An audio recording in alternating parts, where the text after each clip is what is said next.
Hello. क्या आप हमको जी सुन पा मनीष रहे जी, हैं? जी। ये संयोग था या एक प्रयोग था? क्या कुछ कहेंगे इस पर?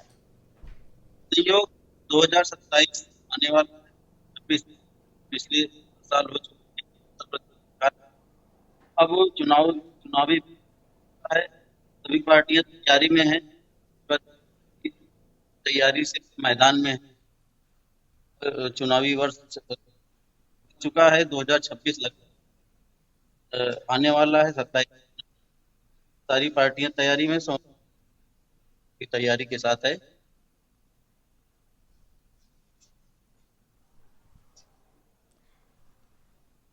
मनोज जी, क्या ये भाईचारा वोट में तब्दील होगा या फिर ये सियासी एक नारा ही बनकर रह जाएगा? क्योंकि नारे तो बड़े बड़े लगते हैं, 2027 में इलेक्शन है तो नारे तो बड़े बड़े लगेंगे, वादे तो बड़े बड़े किए जाएंगे। क्या ये जमीनी हकीकत में तब्दील भी होगा?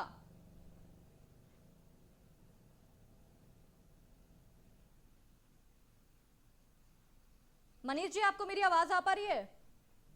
जी जी। क्या ये भाईचारा की जो वोट की राजनीति है ये वोट में तब्दील होगी या फिर ये एक सियासी नारा बनकर रह जाएगा? क्योंकि 2027 में चुनाव है, तो क्या ये नारा बनकर रह जाएगा या जमीनी हकीकत पर ये जो आपने वादे किए हैं ये उतरेंगे जमीनी हकीकत पर? जैसे 2024 में अखिलेश यादव के नेतृत्व में और पीडीए होकर समाजवादी को भारी बहुमत से जिताया है। इस प्रकार 2027 में हराया है एनडीए को। इसमें माननीय अखिलेश यादव जी विकास के बढ़िया तेजी से चल रहे जी अंकुर जी के पास में आऊंगे। अंकुर जी, 2027 विधानसभा चुनाव का शंखनाद तो हो चुका है। विपक्ष की तरफ से बार बार अब कहा जा रहा है कि जनता बदलाव चाहती है, तो क्या लगता है बदलाव आएगा? आंचल जी, आपने सही कहा कि जनता बदलाव चाहती है। तो जनता ने जब बदलाव का मूड बनाया था तो 2017 से ही बदलाव कर रखा उन्होंने उत्तर प्रदेश में।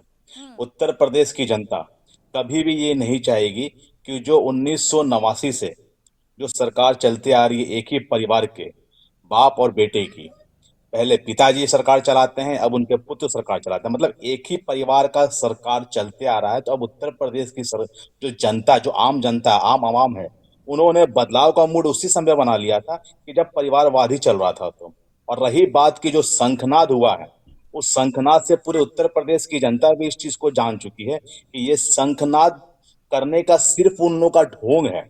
क्योंकि उत्तर प्रदेश की जनता जो अभी उत्तर प्रदेश का जो विकास है वो देख चुकी है, देख रही है। और उन बीते हुए 2017 से पहले का जो सरकार थी, जो मैं आपको बताता हूं, मैं नहीं करता हूं, मैं एन एनसीआरबी का रिपोर्ट बता रहा हूं कि हम्म। उत्तर प्रदेश सिर्फ 4 साल जब उसके मुख्यमंत्री अखिलेश यादव जी थे, जो उन्होंने अभी शंखनाद किया है, हम्म। पूरे भारत में सबसे बड़ा सबसे बड़ा क्राइम स्टेट हम्म। यूपी हुआ था।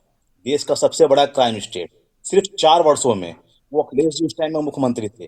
तो ये उत्तर प्रदेश की जनता फिर वैसी सरकार नहीं आने देना चाहेगी।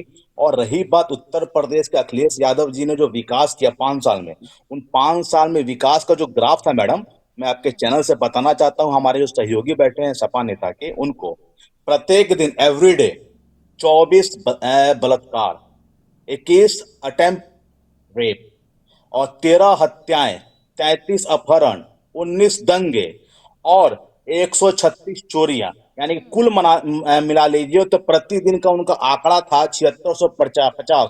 उसको महीना में 30 दिन पे मल्टीप्लाई कर दीजिए और उससे देख लीजिए कि ये था उत्तर प्रदेश का विकास जो अखिलेश सिंह उस टाइम में मुख्यमंत्री थे। 2012 से 2017 की बात मैं कह रहा हूं, जो अखिलेश सिंह मुख्यमंत्री थे, उस 5 साल में उन्होंने जो विकास किया उत्तर प्रदेश को, वो उत्तर प्रदेश की जनता नहीं भूल सकती है। उत्तर प्रदेश की हमारी बहन बेटियां नहीं भूल सकती हैं। हम्म। उत्तर प्रदेश के किसान नहीं भूल सकते। और अभी जो ये कहते हैं कि जाट गुज्जर दलित मुस्लिम, इन्होंने तो इनकी तो बात ही छोड़ दी। इन्होंने सिर्फ और सिर्फ मुस्लिम को अपना हथियार बनाकर अपनी राजनीति इन्होंने की है। जो व्यक्ति मुख्यमंत्री होकर जिसे हम्म। भगवे रंग से परहेज हो और हरे रंग से प्यार हो, वैसे लोगों को तो उत्तर अंकुर जी, प्रदेश उनका का ये कहना होता है ना कि मुख्यमंत्री वो सबको फिर लेके चल रहे हैं। अंकुर यूपी जी, नहीं चाहेगी। अंकुर जी, जी। विपक्ष की तरफ से कहना होता है, अखिलेश जी की तरफ से कहना होता है कि वो सबको लेके चल रहे हैं, वो कोई धर्म की राजनीति नहीं करते, वो पिछड़ा वर्ग लेके चलते हैं, दलित लेके चलते हैं, वो सबको एक समान समझते हैं और वो उसी की राजनीति करते हैं। वो कहते हैं कि लैपटॉप पहले हमने दिया, आपने टैबलेट दे दिया, मेट्रो हम लेके आए, नाम आप अपना लगाते हैं। आंचल जी, हम्म। अखिलेश यादव जी जो कह रहे हैं, कितना सही कह रहे हैं कितना गलत कह रहे हैं वो आप भी जानते हो। वो कह रहे हैं कि उन्होंने हम्म। लैपटॉप दिया तो हमने आईफोन दे दिया। अरे भैया, आपने जो दिया वो पूरा उत्तर प्रदेश जान रहा है। आपने सिर्फ और सिर्फ, आप कहते हैं कि आप सभी समुदाय के लोगों को लेकर चलते, आप गलत कह रहे हैं। आप की सरकार जब रही तो आपने मंदिरों को तोड़वाने का काम किया और मस्जिदों के लिए जमीन कब्जा करवाने का काम किया। तो आप कैसे कहते हैं कि आप सभी समुदाय के लोगों को लेकर चलते हैं? आपके सरकार में जब हमारी मंदिरें तोड़ी जाती थी, मस्जिदों को निर्माण के लिए जगह कब्जे किए जाते थे, आपके सरकार में जब हमारे अयोध्या, उसके बाद से मान लीजिए मथुरा, काशी, अ, बनारस, इन सब जगहों का आपने पर्यटक स्थल के उन लोगों का सौंदर्यीकरण नहीं किया। और आप कहते हैं कि आप सबको लेकर चलते हैं। आपने सिर्फ और सिर्फ एक विशेष समुदाय को आपने हमेशा तवज्जो दी है, आपने उनकी सुरक्षा की है। और आप जो ये बात कहते हैं कि आप सभी वर्ग के लोगों को लेकर चलते हैं, ये वर्ग, ये पूरे उत्तर प्रदेश की जनता ने 1989 से झेला है, अब नहीं झेलने वाली है। अब आपके इस तरह के बहकावे में नहीं आने वाली है उत्तर प्रदेश की जनता। आपके अब भ्रमित करने से, आश्वासन, झूठे वादे करने से ठीक उत्तर है, प्रदेश की एमपी जनता सिंह अब जी भी हमको फिर हमारे पुनः साथ जुड़े हुए हैं, सरकार में वरिष्ठ नहीं लाने पत्रकार देगा। हैं, सबके कार्यकाल को देख रखा है। एमपी सिंह जी क्या कहेंगे, आज जो भाईचारे की रैली हुई है, क्या कहेंगे इस पर? जी, इस पूरी रैली पर अगर आप बात करें तो मैं ये कहूंगा कि अभी भले ही पश्चिम बंगाल समेत अन्य 5 राज्यों में चुनाव हो रहा है, लेकिन ये दादरी की जो रैली है, इस रैली ने कुरुक्षेत्र 2027 की नींव रख दी है। हम यहाँ से इसकी बात करना चाहते हैं। और सबसे बड़ी बात, राजा भोज मिहिर कॉलेज में इस कार्यक्रम का आयोजन और उस कार्यक्रम में जिस तरह की भीड़ जुटी है, उससे सीधी तौर पर एक बात यह स्पष्ट रूप से ये समाजवादी पार्टी ने आज ये संदेश देने की कोशिश की है कि वह पश्चिमी उत्तर प्रदेश में, जहां पर जाट, गुर्जर और मुस्लिम, ये 3 कौम प्रमुख हैं, त्यागी भी वहां पर कुछ ज्यादा वोटर्स हैं, उनको साधने की कोशिश है। राजा भोज मिहिर को लेकर के जो गुर्जर विवाद पिछली सरकारों में भी चलता रहा, इसके पहले भी उनको लेकर के राजनीति होती रही है। एक सोची समझी रणनीति के तहत राजा भोज गुर्जर जो है, उनके कॉलेज के नाम पर जो कॉलेज है, उस कॉलेज में इस तरह की भीड़ का आयोजन करना, और उस पूरी भीड़ में करीब, जो समाजवादी पार्टी का जो दावा है कि 1 लाख से अधिक भीड़ थी, ये जाहिर करता है कि समाजवादी पार्टी ने कुरुक्षेत्र 2027 को एक तरह से आगाज कर दिया।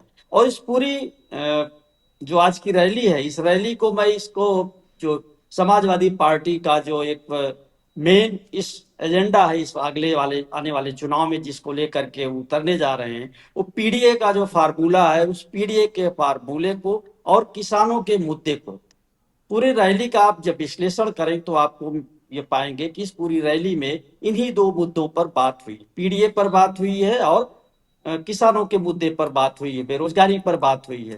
तो एक तरह से समाजवादी पार्टी ने एक पहल कर दी है कि या ये चुनावी जो रैली है, ये चुनावी रैली का जो परिणाम है और उसके जो प्रतिक्रियाएं होंगी, वो ये बताएंगी कि पीडीए को कितना ज्यादा पसंद किया जा रहा है। और रही बात पश्चिमी उत्तर प्रदेश से रैली की शुरुआत करने की, तो पश्चिमी उत्तर प्रदेश समाजवादी पार्टी का थोड़ा सा कमजोर गढ़ रहा है, और रालोद, यहाँ पर कई सीटें ऐसी हैं जहां पर रालोद का प्रभुत्व है। पिछले चुनाव में, जब पिछला चुनाव हुआ था, तो लेकिन रालोद जो एमपी थी सिंह वो जी, ये भी देखा समा जा सकता है क्योंकि जो शुरुआत हुई थी सपा की 2012 में जब आई थी, तो इसी गढ़ से शुरुआत हुई थी, उसके बाद दोबारा वो सत्ता में आ नहीं पाई। तो क्या अखिलेश यादव ने वही दांव खेला है जो उन्होंने 2012 में खेला था? नहीं, इस मिथक को भी आप कह सकते हो कि अखिलेश यादव ने इस मिथक को तोड़ने की भी कोशिश की है कि एक बार जो नोएडा जाता है उसकी वो मुख्यमंत्री नहीं रहता या उसकी सरकार नहीं रहती है। और शायद इसी वजह से आज अखिलेश यादव ने इस बात को दोहराया है कि मेरे कार्यकाल में न केवल यहाँ नोएडा क्षेत्र में समाजवादी पार्टी या मुख्यमंत्री का कार्यालय रहा है, बल्कि यहाँ पर बहुत सारी और गतिविधियां भी हुई हैं। तो इस मिथक को भी तोड़ने की एक कोशिश की गई है कि इस रैली के जरिए कि हम एक मैसेज देना चाहते हैं पश्चिमी उत्तर प्रदेश में कि इस रैली को कर करके हम ये जताना चाह रहे हैं कि हमारी सरकार पूरी तरह से तैयार है बनने के लिए। तो ये इसको इस नजरिए से देखा जाना चाहिए। दूसरे सबसे बड़ा मुद्दा अगर आप बात करें तो मुझे लगता है कि इस पर बात करनी चाहिए कि जो पश्चिमी उत्तर प्रदेश का जो जाति समीकरण है उस पर भी बात करनी चाहिए, चाहे मुजफ्फरनगर हो, मेरठ हो, सहारनपुर हो या गाजियाबाद हो, जो पूरा का पूरा एक तरह से अर्ध शहरी इलाका है। यहाँ पर मुस्लिम 27%, 15% जाट, इस तरह का कॉम्बिनेशन है। 8-9% के लगभग गुर्जर हैं।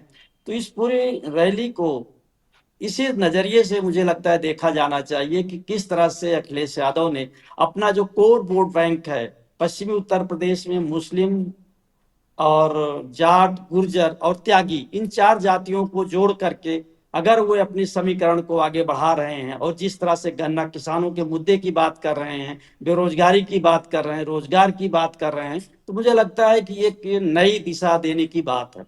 दूसरे राजकुमार भाटी जैसे जो ताकतवर नेता है, एक तरह से आप कह सकते हो सपा के जो राष्ट्रीय प्रवक्ता हैं, अच्छे प्रवक्ता हैं, उनको अपने साथ मंच पर लेकर के ये दर्शाने की कोशिश है कि पूरा जो त्यागी समाज है, गुर्जर समाज है, वो समाजवादी पार्टी के साथ है। मुझे लगता है इस जाति समीकरण के लिहाज से इस पूरी रैली को देखा जाना चाहिए। ठीक है, ठीक है, हम जाते हैं मनीष जी के पास। मनीष जी को स्क्रीन पर लेके आइए। मनीष जी, क्या लगता है कि जब आपने पहले चुनाव लड़ा था तो आपके साथ पार्टी थी आरएलडी, माफ कीजिएगा, आरएलडी पार्टी थी, लेकिन अब जो आप लड़ाई लड़ रहे हैं वो पीडीए के आगे करके लड़ रहे हैं कि सबको साथ लेके चलेंगे। तो क्या लगता है कि इस बार क्या होने वाला है? मैम, जो समाज है जो दुखी है, जो तरीके से भाजपा से मानित हो रहा है, पीड़ित भी है, इसे समाजवादी पार्टी के साथ बनाएगा। समाजवादी पार्टी एलडी की आरएलडी साथ थी गठबंधन, जो जाट समूह जो नेता है पूरी हम लोग हैं, पार्टी हैं, पार्टी उनके चुनाव 2027 में समझ में आएगी। अंकुर जी, आज तो भाजपा को बहुत तरीके से घेरा गया है, ये कह सकते हैं, क्योंकि अखिलेश यादव ने हर तरीके का मुद्दा उठाया है। सिलेंडर की बात की है, बेरोजगारी की बात की है, और जो मुआवजा है किसानों का उसकी बात की है। तो हर तरीके से आज अखिलेश यादव ने 2027 का पूरा जो प्लान करके आए थे, तो क्या आपकी क्या प्लानिंग है? आंचल जी, जब 2022 में चुनाव होने वाली थी, 2022 का चुनाव आपको याद होगा कि उस टाइम में नोटबंदी का चला था। नोटबंदी 2000 वाले बंद नोट 2000 के नोट बंद किए गए थे। उस पर भी अखिलेश यादव जी ने खूब हाथ पैर अपने पटके थे और लोगों को गुमराह करने का काम किया था। लेकिन उनके इस मतलब अफवाहों पर उत्तर प्रदेश की जनता ने कभी सोचा भी नहीं, और 2022 में फिर पुनः योगी आदित्यनाथ महाराज जी फिर हमारे एनडीए की सरकार के मुख्यमंत्री वो बने। तो ये इनका एजेंडा रहा है कि जब जब चुनाव आता है तब तब ये पानी से मतलब बरसाती मेढक वाली जो बात आप कहेंगी तो मैं इन पे कह दूंगा कि ये जब चुनाव नजदीक आता है तो फिर ये आएंगे बाहर और बाहर आके लोगों को गुमराह करेंगे।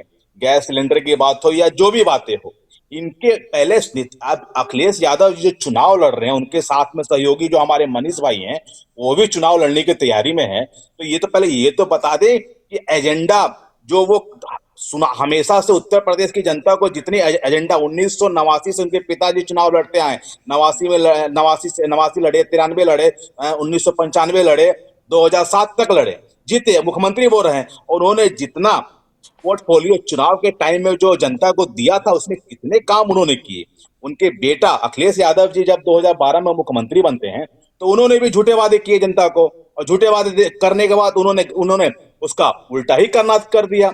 उन्होंने उत्तर प्रदेश में जब वो मुख्यमंत्री बन गए तो आप वो बात करते हैं शिक्षा की, वो बात करते हैं बेरोजगारी की, वो बात करते हैं रोजगार की। तो वो तो पहले ये तो बता दे कि जब वो सरकार में थे तो एनएचएम के द्वारा 5 अस्पताल उन्होंने उद्घाटन किया था 2 करोड़ की लागत से। वो अस्पताल तो उन्होंने चालू नहीं करवा पाए अपनी सरकार के 5 साल की सरकार में। और वो क्या झूठे वादे करने के लिए बैठे हुए हैं, वो जनता को गुमराह करने के लिए बैठे हुए। उत्तर प्रदेश की जनता, आंचल जी, उत्तर प्रदेश की जनता मान बना चुकी है। फिर इस बार एनडीए आएंगे और इनको क्यों, क्योंकि योगी आदित्यनाथ जी का जो कार्यकाल चल रहा है, ये दूसरा टर्म 9 साल मेरे हिसाब से होने वाले हैं, उसमें उन्होंने जो काम किया है वो उत्तर प्रदेश की जनता देख रही है। और इस बार भी हम लोग वोट मांगेंगे तो काम के आधार पे वोट मांगेंगे। ये कहते हैं कि हिंदू मुस्लिम की बात करते कि मुस्लिम इनके इनके सहयोग में है।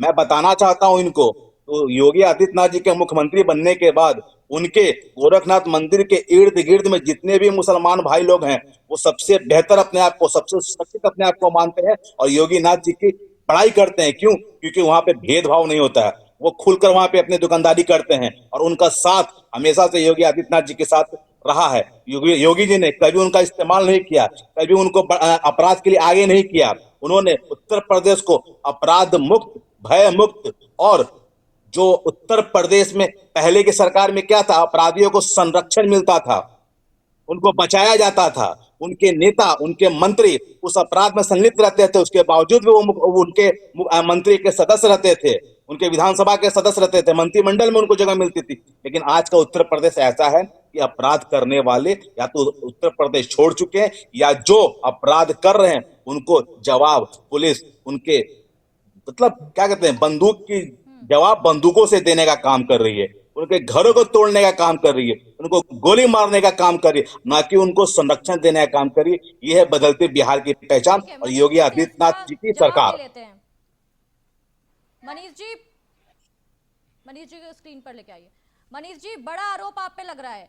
पहले सुरक्षा पे लग रहा है कि बेटियां सुरक्षित नहीं थी, लोग सड़कों पर नहीं निकल पाते थे रात में 8 बजे। पुलिस पे लग रहा है, प्रशासन पे लग रहा है। जवाब दीजिए अंकुर जी को। हालत में भारतीय जनता पार्टी 9 सालों से है और प्रदेश में देखने को मिल रहा है हर जगह है, भय का माहौल है, लोग हैं और हत्या हो रहे हैं, बलात्कार एक बराबर चल रहा है। इनकी सरकार हो गया है, महंगाई एक बढ़ गई है। जब ये सत्ता में आए उसके सत्ता में उन्होंने एक मनीष जी, नाम आपकी महंगाई। आवाज में इशू आ रहा है, आप नेटवर्क थोड़ा सा ठीक करिए। मनीष जी डर चुके हैं सवालों के घेरे में, इसलिए आवाज नहीं निकल पा रही है इनकी। का एक दावा होता था सरकार में आएंगे महंगाई 400 का सिलेंडर 1000 लगे हैं, जनता अब इनके छत्तर में आएगी नहीं। सरकार अभी तक बनाते थे और हमारे पार्टी लोग भी हैं कि हम लोग 2000 मुंह तो देंगे और पार्टी की महंगाई को लेकर हम लोग मैदान को लेकर, बेरोजगारी को लेकर हम लोग मैदान में आएंगे, जनता के बीच में हम लोग जाएंगे है। अब जनता लाइन है, इनको सत्ता से ले तैयार है। अंकुर जी बहुत हंस रहे हैं। अंकुर जी को आंचल बहुत जी मुझे हंसी आ रही है। आंचल जी मुझे मतलब एक नारा याद आ गया इनका। जब चुनाव था शुरू में तो अमिताभ बच्चन जी जो आज फिल्म स्टार सुपर स्टार हैं, वो सपा के साथ एक नारा, सपा सरकार के साथ एक नारा लेकर चले थे चुनाव में, यूपी में है दम क्योंकि जुर्म यहाँ है कम। ये नारा से उन्होंने चुनाव लड़ने, मतलब प्रचार में आए थे और चुनाव लड़ने के लिए फिर उन्होंने आगे किया था अभी तो अखिलेश जी, उन्होंने भी आपको मुलायम गिना सिंह जी। दिया। अभी तो उन्होंने भी आपको सुन गिना तो दिया लीजिए। कि बेटियां तो कहाँ सुरक्षित हैं। जब जब ये बात हुई और उत्तर प्रदेश पूरे भारत का सबसे, मतलब सबसे बड़ा स्टेट क्राइम के मामला में सिर्फ 4 वर्षों में हो गया, इस नारा का जवाब था, उसी जवाब को याद आ गया तो मुझे हंसी आ रही थी, इसलिए मैं हंस रहा था। और मैं कहना चाहूंगा मनीष भाई साहब से, मनीष भाई साहब इस बार झूठे वादों पे आप भी समाज के बीच में नहीं जाइएगा, ठोस मुद्दा हो। और क्या कहते हैं, आपके अखिलेश यादव जी आज नेतृत्व कर रहे हैं सपा की और आप उनके सहयोगी बन के चुनाव लड़ेंगे, तो एक मजबूत एजेंडा की लोगों को, जनता को विश्वास हो जाए, क्योंकि जनता विश्वास करने वाली नहीं है। क्योंकि आप अस्पताल खोलते हैं, उद्घाटन करते हैं, अस्पतालें चालू नहीं होती हैं। आप 4 लाइन बनाने के लिए करते हैं, वो नहीं होती है। मतलब आपने, अखिलेश सिंह यादव ने सिर्फ अपने कार्यकाल 5 साल 2012 से लेकर 2017 तक, उन्होंने सिर्फ एक काम बहुत अच्छा किया, उत्तर प्रदेश को बदनाम करने का काम, उत्तर प्रदेश में भय की राजनीति करने का काम, उत्तर प्रदेश में उन्होंने जो भय की राजनीति की है। अब देखिए, महंगाई की, आपका मतलब उत्तर प्रदेश हो, बिहार हो, जब भी चुनाव आएगा तो ये यादव परिवार जो है, ये उन्हीं एजेंडों पर आएंगे। ये नहीं देखते कि आज का हर एक नागरिक अपने आप में सबसे पहले प्राथमिकता रहती है कि अपने आप को वो सुरक्षित महसूस करें। हमारी बहू बेटियां बहनें अपने आप को सुरक्षित महसूस करें।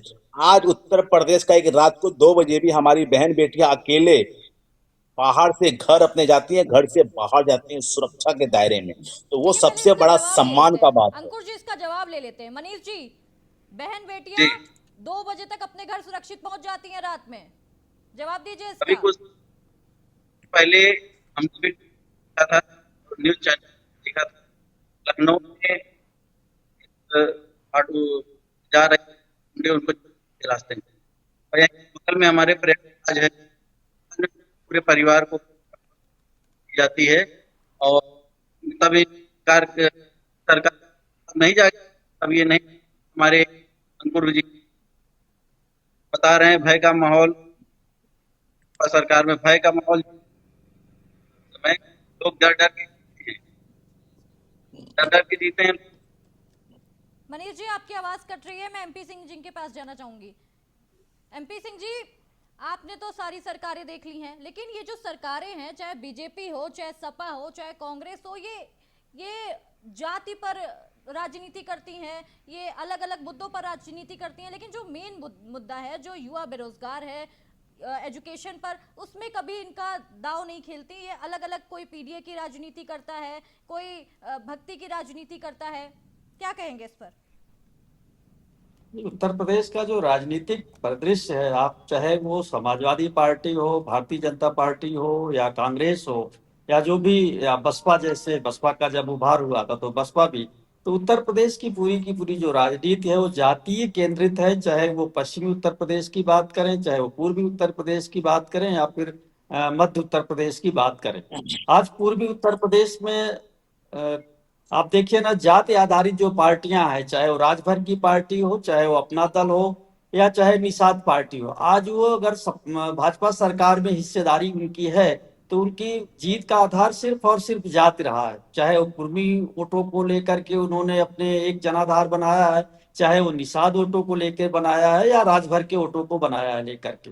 इसी तरह से पश्चिमी उत्तर प्रदेश की भी राजनीति जातियों पर ही केंद्रित है। और मुझे लगता है कि ये विकास का मुद्दा, या फिर दूसरी और तरह के जो मुद्दे हैं, चाहे बेरोजगारी का मुद्दा हो, ये मुद्दे अभी उत्तर प्रदेश में बहुत बड़े मुद्दे बन ही नहीं पाए। पूरे उत्तर प्रदेश को 4 खंडों में आप बांटोगे तो 4 खंडों में भी 4 तरह अलग अलग तरीके की जो जातियां हैं, उन जातियों को ही साधने की सारी कवायद पार्टियां करती रही हैं, और उसी के हिसाब से टिकट बांटे जाते हैं, और उसी के हिसाब से सारी चीजें तय होती हैं। रही बात, आपने कहा कि अब इसका और बाकी मुद्दे क्या हैं, उस पर नहीं होना चाहिए थी बातें, तो जैसे अभी क्या है कि अब भाजपा को अब इस रैली की काट के लिए लाभार्थी योजना को, जो उनकी योजनाएं चल रही हैं, मुझे लगता है उसको ज्यादा तेज करना चाहिए। आप बेरोजगारों की बात कर रहे हैं, अगर अखिलेश यादव ने बेरोजगारी की बात उठाई है, तो बेरोजगारों के लिए क्या किया है सरकार ने, क्या योजनाएं चल रही हैं, इन योजनाओं को भी भाजपा को गिनाना होगा। और दूसरे सबसे बड़ा जो मुद्दा है इस पूरे पश्चिमी उत्तर प्रदेश के लिए, वो गन्ना किसानों का मुद्दा, इन मुद्दों को भी, जो मुद्दे आज उठे हैं, उनको भारतीय जनता पार्टी को बड़े अच्छे ढंग से उठाना होगा। और पूरे उत्तर प्रदेश की राजनीति इसी तरह की चीजों पर आगे चलेगी। और जो ये आज की रैली है, उस रैली ने इसकी जाति आधार पर ही, एक आप कह सकते हो कि एक शुरुआत कर दी है। और अब इस जाति आधार की रैली की काट करने के लिए भारतीय जनता पार्टी को भी जात का ही सहारा लेना पड़ेगा। यहाँ विकास जैसी बातें आगे नहीं चलेंगी। ठीक है, अंकुर जी जी। को, अंकुर जी से लेंगे सवाल। अंकुर जी, विपक्ष की तरफ से ये आरोप लगाया जा रहा है कि 40% जमीन देने का वादा किया गया था जो कि नहीं दिया गया। और अगर विपक्ष की सरकार आएगी, अगर सपा सरकार आएगी, अखिलेश यादव जी आएंगे, तो वो जमीन देंगे, मुआवजा देंगे, बच्चों को रोजगार देंगे, घर देंगे। आंचल जी, वो व्यक्ति कह रहे हैं कि वो जमीन देंगे जिन्होंने अपनी सरकार में जमीनों पे कब्जा किया। वो हमारे किसान भाइयों को जमीन देंगे, मतलब क्या कह रहे हैं? जो कब्जाधारी जमीन के हैं वो जमीन वापस करेंगे, जमीन देंगे। जमीन देने का काम तो हमारी एनडीए की सरकार वहां पे योगी आदित्यनाथ जी कर रहे हैं कि उन्होंने जो किसानों से लेकिन किया जो वादा, 40% उन्होंने प्लॉट थे उसका क्या हुआ? वो जो 40% चालीस। प्लॉट थे वो तो नहीं दिए गए। मैडम, उसकी प्रक्रिया शुरू है। चुनाव से पहले वो भी दे दिए जाएंगे मैडम, उसकी भी चिंता न कह दीजिए कि इनको नहीं करने के लिए सपा वालों को। वो योगी आदित्यनाथ जी वहां उनकी चिंता करने के लिए बैठे हैं। चुनाव से पहले वो भी उन्हें आवंटन कर दिए जाएंगे। और इस बार का चुनाव भी हम लड़ेंगे तो अपने किए गए विकास के आधार पर ही लड़ेंगे। जो एक्सप्रेसवे बने हैं 12 में से 7 चालू हैं, 3 मतलब शुरू होने के कगार पर हैं, उन पर हम लोग वोट मांगने जाएंगे। हम लोग 9 साल में 81 मेडिकल कॉलेज जो बनाए हैं हम लोगों ने, और एक जो सपना लेके चल रहे हैं योगी आदित्यनाथ जी, हमारे देश के यशस्वी प्रधानमंत्री नरेंद्र मोदी जी, कि हर घर पर्सनल मेडिकल कॉलेज हो, उस पे भी काम शुरू है, प्रक्रिया शुरू। आने वाले समय में उसका भी कार्य शुरू हो जाएगा। हम चुनाव लड़ेंगे।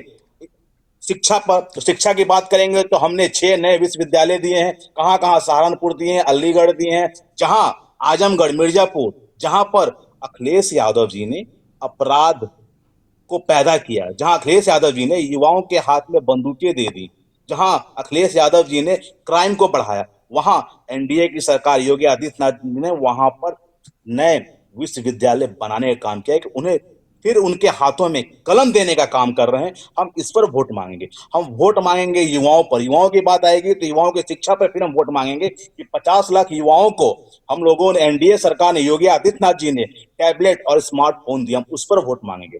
हम महिलाओं के बीच में जाएंगे तो महिलाओं, उन 1 करोड़ महिलाओं को जो हम लोगों ने 12,000 रुपए पेंशन दे रहे हैं, हम उन पर वोट मांगने जाएंगे। अपनी माताओं के बीच में हम अपनी बहू बेटियों के पास जाएंगे वोट मांगने के लिए। तो हम लोग ने जो योजना चलाई है योगी आदित्यनाथ जी ने, सामूहिक सॉरी माफ कीजिएगा, सुमंगला योजना, जो 25,000 रुपए जन्म से लेके 12th पास तक शिक्षा तक जो बच्चियों को 25,000 रुपए दिए जा रहे हैं, हम लोग उस पर वोट मांगने का काम करेंगे। हम लोग सामूहिक विवाह पर जो 1 लाख रुपए की राशि दे रहे हैं योगी आदित्यनाथ जी, हम लोग उस पर वोट मांगने का काम करेंगे। हम लोग किए गए कार्यों पर वोट मांगेंगे।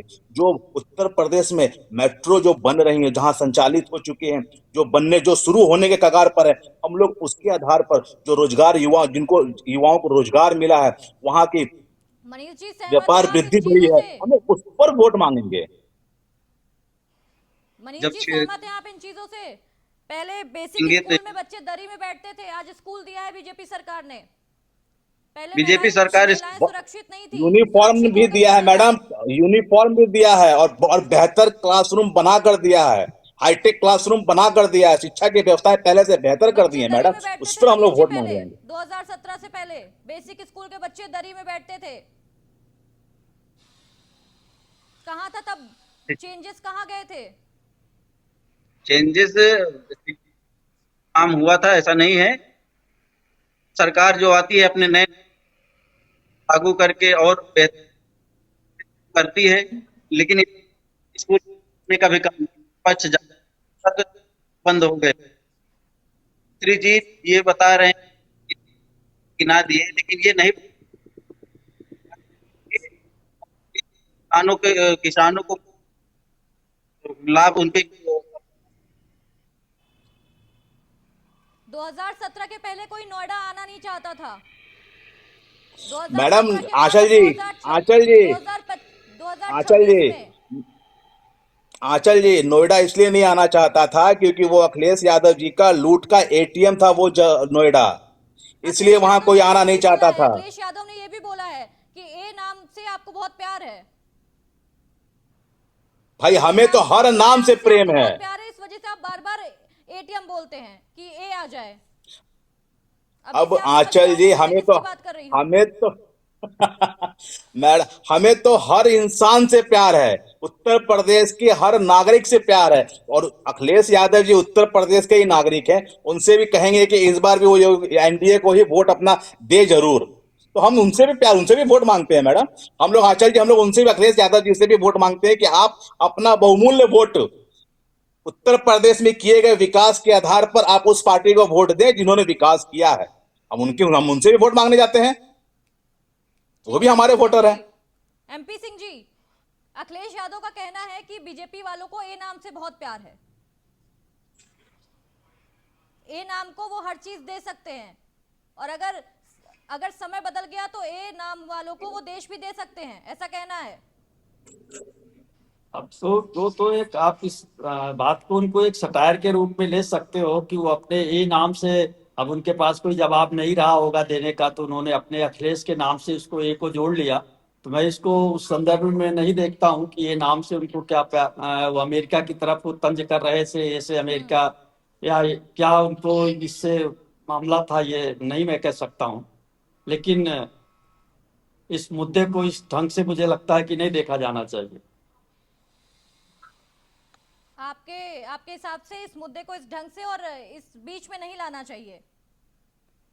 जी बिल्कुल, मुझे लगता है कि इस पूरी रैली के निहितार्थ पर बात होनी चाहिए, और चूंकि अब देश इसमें और प्रदेश विकास, दोनों चुनावी रोजगार मोड और में इन सब आ की गए बात हैं। होनी चाहिए थी, लेकिन इसमें ये बातें नहीं होनी चाहिए थी।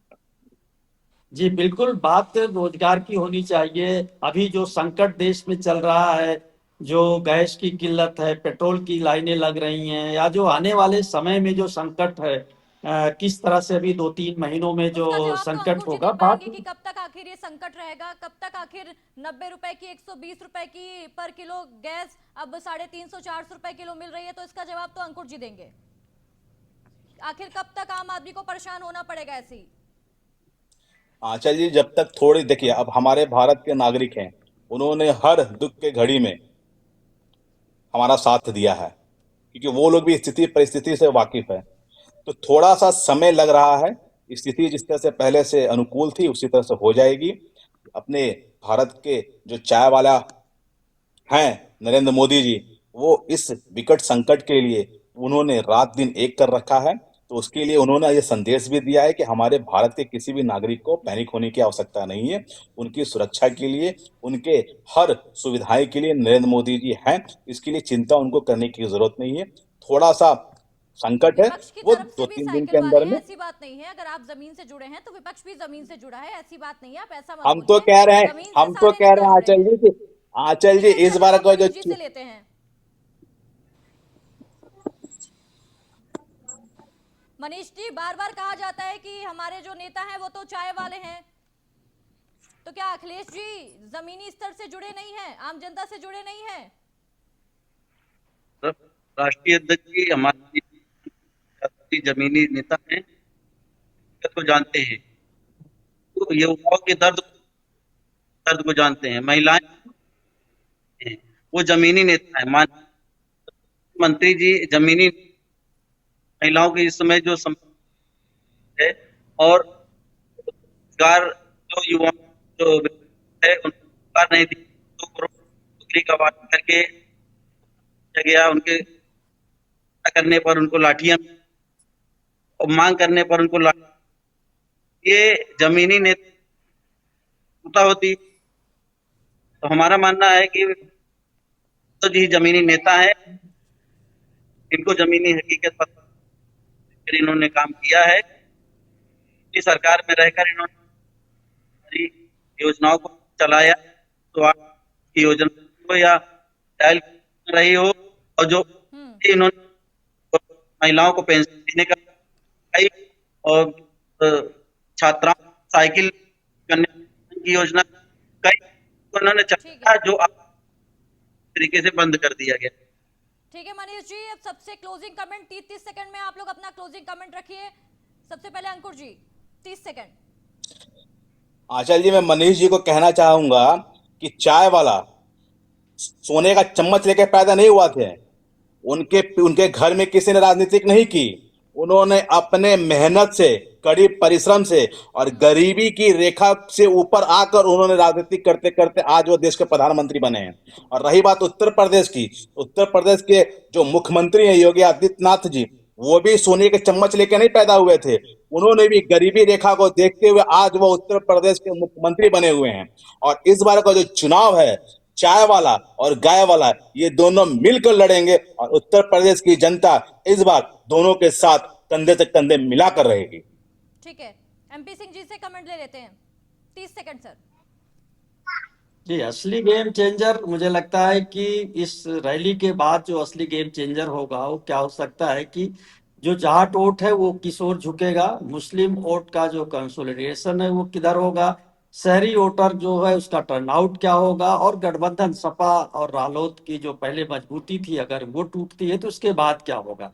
निष्कर्ष में हम ये कह सकते हैं कि दादरी रैली ने माहौल में अभी थोड़ा सा हलचल जरूर पैदा किया, लेकिन अभी मैदान में जो बढ़त है वो सत्ता पक्ष की है। समाजवादी पार्टी के लिए ये रैली गेम चेंजर नहीं बल्कि गेम को टफ बनाने की एक शुरुआत है, मैं इसको यही मानता हूं, और इसे चुनावी राजनीति के रूप में इसी रूप में ही देखा जाना चाहिए। ठीक है, मनीष जी 30 सेकंड। उत्तर प्रदेश की जनता जो तो जी हैं कि जो का मान है उनको लेकर वो सरकार सभी जाति के लोग आशा भरी निगाहों से मान तरफ देखते हैं। मुद्दा हो, महिलाओं का मुद्दा हो, कोई हो, मान के यादव जितने सरकार बनाएंगे उन सबको पूरी तरीके से ठीक है मनीष जी, आपकी वॉइस ब्रेक हो रही है। बहुत बहुत शुक्रिया आप सभी मेहमानों का हमारे साथ जुड़ने के लिए और ये अपना कीमती समय यहाँ पे देने के लिए। तो अब देखना होगा ये सिर्फ राजनीति स्टंट है या विपक्ष के पास कोई ठोस रोड मैप है। बहुत बहुत शुक्रिया जुड़ने के लिए।